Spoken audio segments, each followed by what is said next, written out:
जागू जागू हे अवध किशोर, मिथिला में भोर भेला।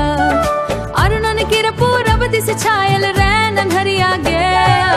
जागू जागू हे अवध किशोर, मिथिला में भोर भेला।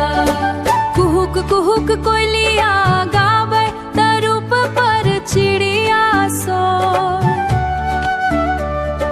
सरवर में नव कमल प्रफुल्लित, भंवरा करय हिलो। शीतल मंद सुगंध पवन बह, निंदिया टूटे के बेला भेल। जागू जागू हे अवध किशोर, जागू जागू हे अवध किशोर, मिथिला में भोर भेला। अरुणन किर पूरब दिस छायल रैनन हरिया गया। जागू जागू हे अवध किशोर, मिथिला में भोर भेला। सखी सहेली अंगनानी पे मोतिये चौक पुराए।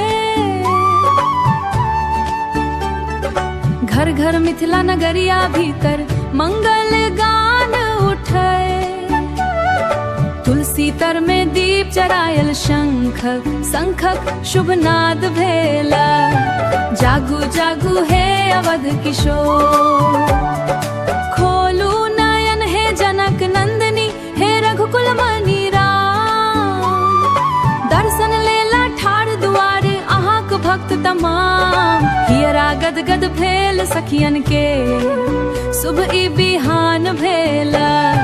जागू जागू हे अवध किशोर, मिथिला में भोर भेला।